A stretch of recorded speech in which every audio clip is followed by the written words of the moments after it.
Baik, Assalamualaikum warahmatullahi wabarakatuh.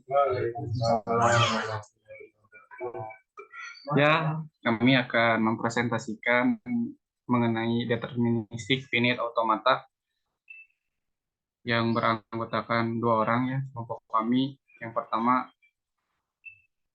ada Muhammad Ilham dengan NIM 3411201064 dan saya sendiri Muhammad Hasbi dengan NIM 3411201074. Ya mungkin untuk pengertiannya ya, apa itu DFA? DFA sendiri adalah kepanjangan dari deterministik finite automata, atau dalam bahasa Indonesia dikenal sebagai otomata terbatas deterministik.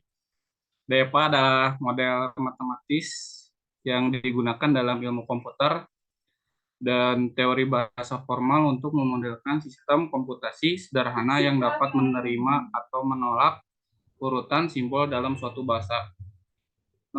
Secara sederhana, DEFA dapat dianggap sebagai mesin abstrak dengan berbagai keadaan statis yang dapat berpindah dari suatu keadaan ke keadaan lainnya berdasarkan simbol input yang diberikan.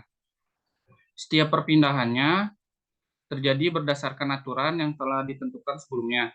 DEFA juga memiliki keadaan awal yang kita sering sebut start state dan beberapa keadaan akhir yang menentukan apakah urutan simbol yang diberikan diterima atau ditolak oleh DEPA.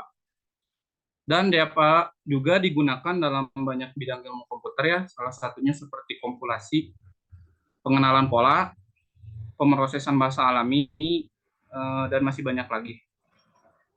DFA sangat berguna dalam memodelkan dan memahami sifat-sifat bahasa formal seperti bahasa reguler yang memiliki aplikasi luas dalam pemrograman dan desain algoritma.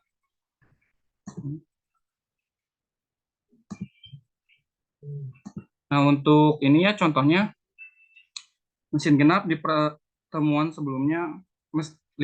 Contohnya ini ya, kita lihat ada key 0, key 0 tidak ada kerancuan jika menerima input 0.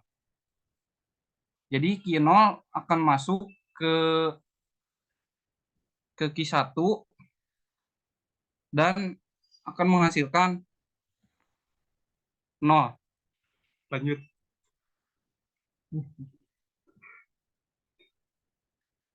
Mesin di bawah adalah NFA. Untuk mengenal string biner yang selalu diakhiri 01. Dari state key 0 akan muncul kerancuan atau kebingungan jika menerima input 0. Jadi adanya key 0 akan berbalik lagi ke dari key 0 kemudian ke 1 dan balik lagi ke 0. Jadi ada kerancuan di sini.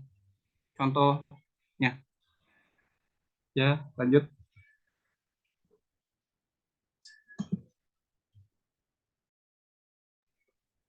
Baik, di sini saya akan menjelaskan apa itu definisi dari DFA. Mesin automata yang terdiri dari finite number of state. Lalu yang kedua, salah satu state sebagai initial state, minimal satu state menjadi achieve atau final state. Lalu yang ketiga, mesin akan menerima input stream berupa simbol atau alfabet yang akan diproses secara sekuensial. Mesin akan berubah dari state satu ke state yang lain berdasarkan simbol input dan current state.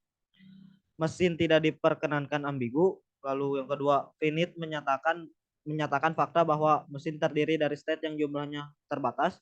Lalu esensi DEFA adalah string recognizer, menerima atau menolak sebuah string berdasarkan definisi bahasa dari DEFA tersebut. Lalu yang terakhir, DEFA juga dimungkinkan dapat menerima string kosong. Jika hal ini terjadi, maka initial state juga merupakan achieve state atau final state. Lalu DFA memiliki sifat deterministik. Artinya, hanya ada satu perpindahan yang mungkin dari suatu keadaan dengan simbol input yang diberikan. Jumlah keadaan dan simbol input dalam DFA adalah terbatas.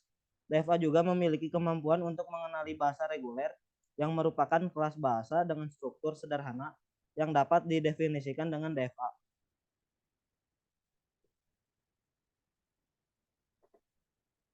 Lalu ini adalah definisi formal dari DFA. Sebuah finite automata didefinisikan dengan 5 tupel, yaitu Q sebagai himpunan terbatas dari states, lalu sigma merupakan himpunan terbatas dari alfabet, lalu ada alpha fungsi transisi, dan Q sebagai start state-nya, lalu epsilon sebagai himpunan final state. Dan ini merupakan contoh dari DFA.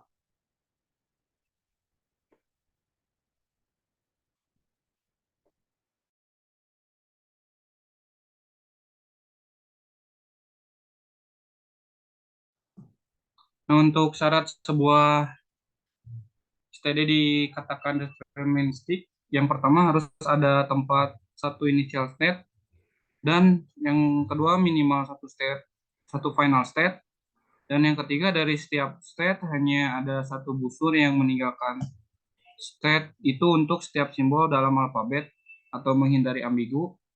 Untuk setiap simbol yang dibaca hanya ada satu next state, dan yang keempat harus fully definite.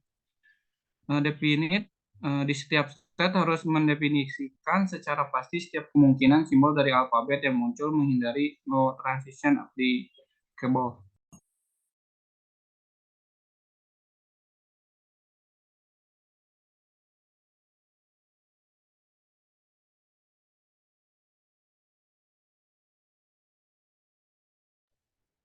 Lalu ini merupakan syarat mengubah STD menjadi deterministik.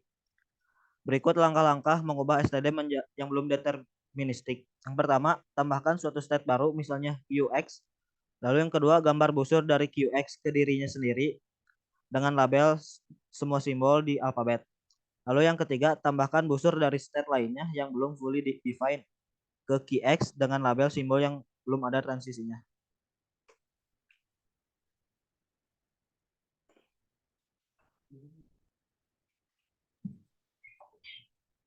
Ya, mungkin cukup sekian dari kelompok kami.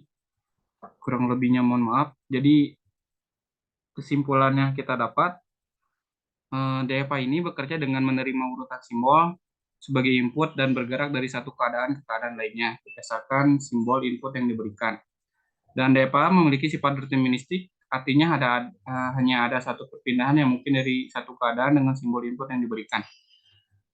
Ya, mungkin sekian dari kelompok kami. Kurang lebihnya mohon maaf. Wabillahi taufiq wal hidayah. Wassalamualaikum warahmatullahi wabarakatuh.